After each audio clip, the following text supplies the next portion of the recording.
Did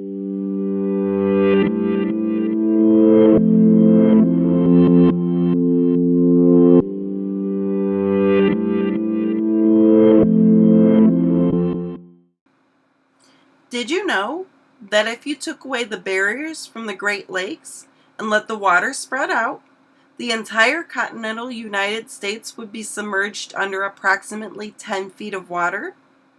The Great Lakes contain about 18 to 20% of the world's fresh water supply. This also equates to about 6 quadrillion gallons of water. Today, I will be discussing the history of the Great Lakes, their importance to the ecosystem, as well as the economy.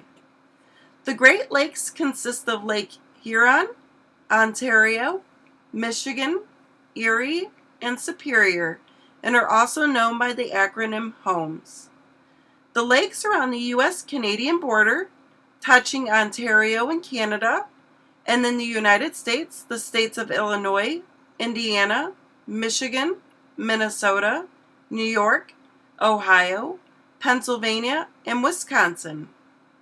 First, we will look at the history of the Great Lakes.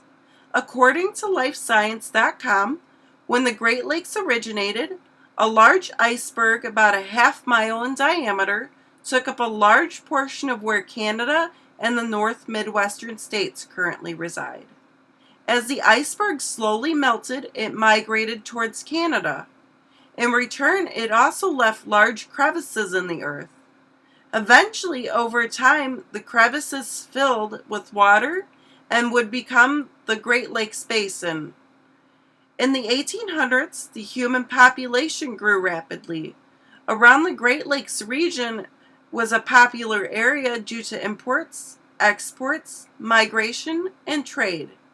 In 1999, more than 33 million people resided in the Great Lakes Basin. The most populated areas are along the shorelines in large metropolitan areas of Chicago, Illinois, Detroit, Michigan, and Toronto, Ontario. The Great Lakes are also known as the Laurentian Great Lakes, meaning the Great Lakes of North America. Out of the 5 Great Lakes, Lake Ontario is the smallest, at 7,340 square miles. The smallest in volume is Lake Erie at 116 cubic miles. The largest is Lake Superior, which is also known as an inland sea, at 31,699 square miles. Lake Huron has the longest shoreline at 23,000 square miles, and Lake Michigan is unique because of its unusual water flow and a cul-de-sac formation. The Great Lakes Basin reaches beyond the borders of the lakes, rivers, wetlands, and extends miles inland into larger drain areas of the basin. The Great Lakes region plays a large role in the ecosystem, economy, as well as tourism.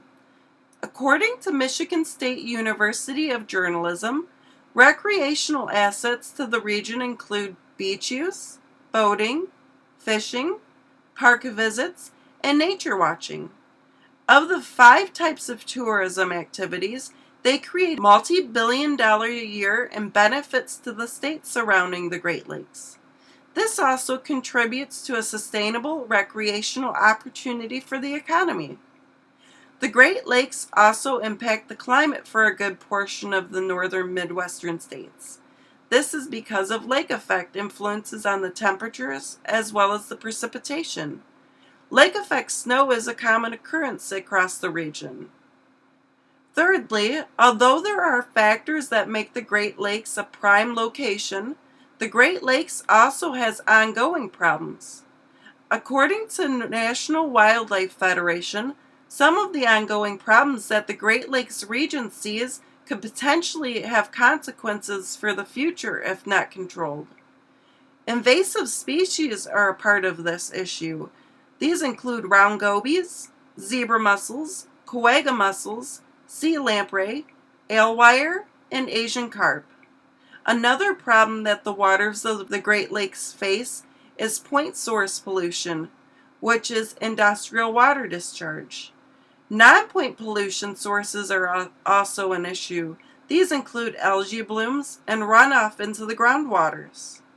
There are ways that conservationists are trying to maintain the waters of the Great Lakes. These activities include restoration of the waters, researching ways to reduce algae blooms, reducing invasive species, pollutants, and protecting the wildlife. Finally, the Great Lakes are an important asset to the United States.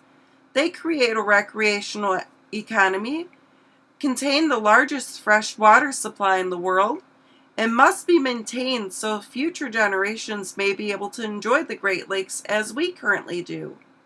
Everyone as a whole must take responsibility to ensure that the Great Lakes are protected, because one day the Great Lakes could disappear. How will you help make a difference? And as I end my discussion, I wanted to add a quote stated by Candace S. Miller, U.S. Representative for Michigan's 10th Congressional District. Our Great Lakes harbor, ports, rivers, provide not only vital resources for us to live, but an entire maritime way of life for so many people. The least we can do is protect it, the way of life it provides for so many. And thank you.